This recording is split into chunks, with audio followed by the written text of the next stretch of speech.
क्योंकि आपको बहुत से लोग female version of Imran Riaz भी कहते हैं, क्योंकि यूर आउट स्पोकन, आप खरी बात करी हैं, जिसने मैंने पहले भी कहा। तो और एक और सिमिलैरिटी ये है कि आप भी कुछ अरसे के लिए ऑफ एयर हो गई थी। तो इस कॉन्टेक्स्ट में मैं पूछना चाह रहा था कि कभी कोई थ्रेट्स नहीं आई, कभी कोई ऊपर से बात आई हो, कोई ऐसी डिस्कशन हुई हो जिस वजह से आप घबरा गई हो थोड़ा, या कभी आपने सोचा हो कि इसके जवाब में एक डिप्लोमेटिक सा आंसर मैं यही दे देती हूँ, मैं वही सुनना चाह रहा हूँ पैगाम आए हैं उस यारे बेवफा के मुझे तो बस ये है कि आपको जब आपका माहौल इर्द गिर्द का, जब आपको ये कॉन्शियस करना शुरू कर देना कि भाई एहतियात से, जब आपके सीनियर्स आपको ये कहेंगे भाई देख लें भाई यहाँ पे रुक जाएं, ये वो, तो ये मेरा ख्याल है कि इनडायरेक्टली आपको अगर मैसेजिंग हो रही है तो इसको आप जिस भी पॉइंट ऑफ व्यू से ले लें, जिस तरह भी उसको आप थ्रेट कह रहे हैं, या कोई ये समझ रहा है कि भाई ये कोई इनडायरेक्ट किस्म के थ्रेट्स हैं, जो भी आप इसको कह लें, मैं नहीं जानती कि इसको कैसे कहना चाहिए। या मे भी ये भी है कि वो अपने तौर पे बेचारे फ़िक्रमंद होते हैं, तो इसलिए थोड़ा सा ख्याल में ये चीज़ कह देते हैं।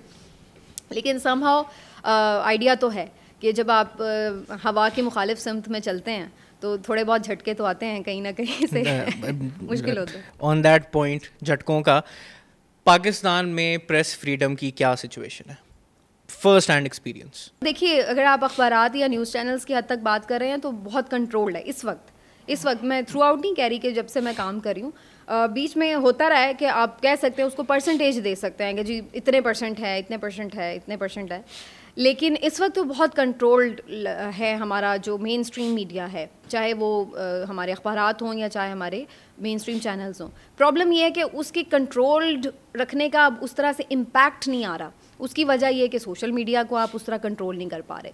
तो असल में वो जो एक, अगर ये सोशल मीडिया वाला मामला ना होता ना, कि ये अगर इस तरह से इसकी एग्जिस्टेंस ना होती इतने बड़े मैग्नीट्यूड के साथ, तो फिर आप देखते कि बहुत से लोगों को तो हमने सोशल मीडिया पे भी बात करने की वजह से परसिक्यूट है। इसी टॉपिक पे बात करते हुए, what is your opinion about Imran Riaz? नहीं, वो तो फिर एक प्राइम एग्जांपल है ना इस चीज़ की, कि किस तरह से उनको विक्टिम बनाया गया, विक्टिमाइज़ किया गया उनको। ये तो एक प्राइम एग्जांपल, इसमें तो कोई दो राय ही नहीं है कहने की। बहुत अनफॉर्चुनेट है, आप सिर्फ एक बंदे को इसलिए कि आपको उसकी ओपिनियन पे एतराज़ है और आप उसके साथ उसकी ज़िंदगी बदल के रखते हैं, तो इससे ज़्यादा तकलीफ़ दे बात क्या हो सकती है। लेकिन इसमें अगेन मैं ये बात कहूँगी कि जहाँ बहुत सारे लोग उन लोगों को अगर कसूरवार समझना जो ये करते हैं, तो यहाँ आप देखिए हमारे अपने जर्नलिज्म में जो बहुत जर्नलिस्ट कम्युनिटी के अंदर डिवीज़न है, ये भी इसका बहुत बड़ा फैक्टर है कि हम अगर एक दूसरे का इस मौके पे साथ नहीं दे सकते तो फिर किस मौके पे साथ? जी, बट अभी आप थोड़ी देर पहले जो बात कर रही थी ओपिनियन वाली के बीइंग अ जर्नलिस्ट आपने करना है, तो आपको वहाँ पे थोड़ा सा कुछ नज़र नहीं आता ऑन इमरान रियाज पार्ट के? मतलब इमरान रियाज ने एक बहुत ओपनली एक लाइन ली थी इस बारे में, तो उस बारे में आपका क्या ख्याल है? सो व्हाट भाई, उनकी ओपिनियन है, आप उससे इख्तिलाफ कर सकते हैं। मैं ये तो नहीं कह रही कि अगर वो एक बंदा को मेरी एक ओपिनियन है, आप उससे इख्तिलाफ कर सकते हैं, लेकिन दैट डज़ नॉट मीन कि आप ये कहें कि मुझे ये राइट ही नहीं है कि मैं ये ओपिनियन नहीं रख सकती। तो यहाँ पर यही तो सारी प्रॉब्लम ही ये है कि जहाँ पे आप डिफरेंस ऑफ ओपिनियन को बर्दाश्त ही नहीं कर रहे। मैंने कल ही बड़ा अच्छा वो क्लिप देख रही थी जिसमें ये बात हो रही थी कि जी कंट्रोल मीडिया के बारे में सवाल हो रहा था।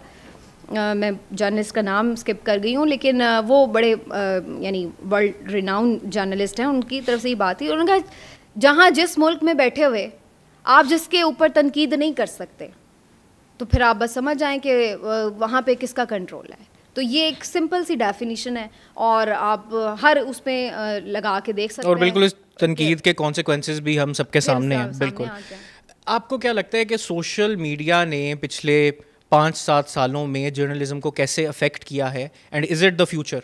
और क्या उसको रेगुलेट करना चाहिए? अगर वो इतनी ज़्यादा स्ट्रेंथ है सोशल मीडिया के पास, तो रेगुलेशन को आप कैसे देखती हैं? रेगुलेशन की बात तो मेन स्ट्रीम मीडिया के लिए भी बहुत की जाती है, सोशल मीडिया के लिए भी की जाती है, और आपकी ये बात दुरुस्त है कि इसमें बहुत सारा ऐसा एक मटीरियल आ रहा है, बहुत ज़्यादा, क्योंकि ट्रैफिक बहुत है ना, फ्लो ऑफ इन्फॉर्मेशन बहुत है। तो उसमें ये चीज़ तो है अपनी जगह कि बहुत सारी चीज़ें इस तरह की आती हैं, हम लोग खुद हैरान हो जाते हैं कि भाई क्या बोल रहे हो प्लीज़।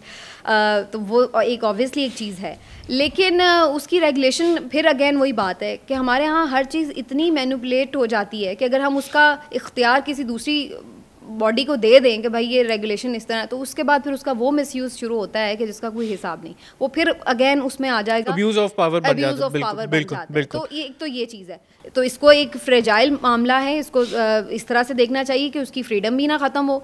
दूसरी चीज़ जो मैं इसमें कहूँगी वो ये कि हर चीज़ का ना एक पीक आती है और उसके बाद फिर क्या होता है कि वो खुद जो हालात की छलनी से छन छन के ना जो एक स्टैंडर्ड की चीज़ होती है वो एक जगह पे होती है और जो वेस्ट होता है ना वो एक जगह पे हो जाता है, और वो जो ऑडियंस है ना वो खुद इस बात का सबसे अच्छा फ़ैसला कर लेते हैं कि ये जो है इस चीज़ को हमने रिजेक्ट करना है और ये बात जो है ये सेंसिबल बात है, ये हम हैं।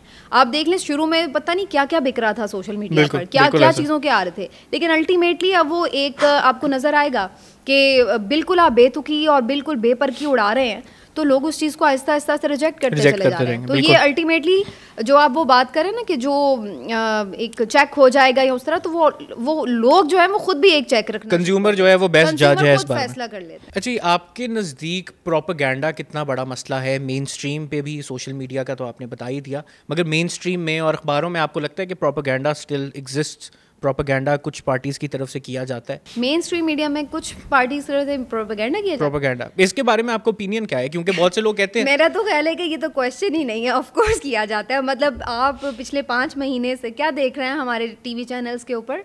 एक यकदफा मौक़िफ़, एक बिल्कुल ऐसा पेड कंटेंट, मतलब आपने टोटली एक जो मेजॉरिटी ऑफ द पीपल है उसकी वॉइस को आपने स्नब किया हुआ है, और आप उसके बाद जिस तरह से एक दूसरी तरफ का मौक़िफ़ है उसको एक यक तरफ़ा तौर पर चला रहे हैं। तो और प्रोपेगेंडा किसे कहते हैं? प्रोपेगेंडा यही, इसकी प्राइम एक डेफिनेशन ही ये बन जाती है।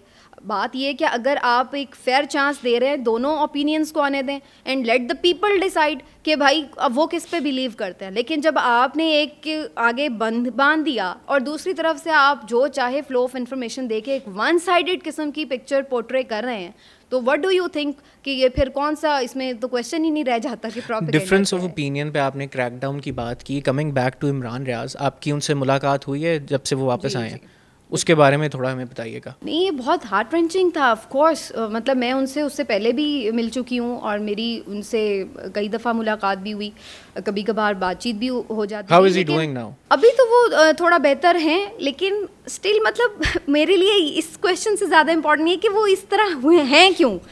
वो तो ठीक है, अल्लाह ताला उनको और ठीक करे और वो दोबारा हमें पहले की तरह नज़र आएँ, बट द थिंग इज़ कि वो यहाँ पर हैं क्यों, ये सबसे ज़्यादा इम्पॉर्टेंट बात है इस वक्त। जो आपने बात की कि मतलब वो क्या उनसे फील करके मुझे, यानी उनसे बात करके या उनको देख के, तो वही बात है कि आपके लिए तकलीफ दे होता है कि आप एक हंसते मुस्कुराते बात करते एक ज़िंदगी से भरपूर शख्स को देखें और उसके बाद जो उसकी सबसे बड़ी पावर है या जो उसका सबसे बड़ा हथियार है वो आपसे छीन लिया जाए, तो फिर अल्टीमेटली आप उसको उस एक हेल्पलेस सी सिचुएशन में देखेंगे तो आप क्या फ़ील करेंगे। और स्पेशली जब आपको इस बात को का आइडिया हो कि उसका वो कसूर नहीं था जिसके लिए उसको इस कदर आपने सज़ा दी है, तो फिर ऑब्वियसली आपके लिए अंदर एक तकलीफ़ होती है, सिस्टम के लिए आपके अंदर एक नफ़रत पैदा होती है कि यार ये हम कहाँ रह रहे हैं, ये कौन सा सिस्टम है, ये क्या जंगल का कानून है कि आपने एक बंदे को, एक उसके माँ बाप को आपने तकलीफ़ दी है 5 महीने से, उसके बच्चे उसकी शक्ल देखने को तरस गए, उनको नहीं पता वो जिंदा है या नहीं है।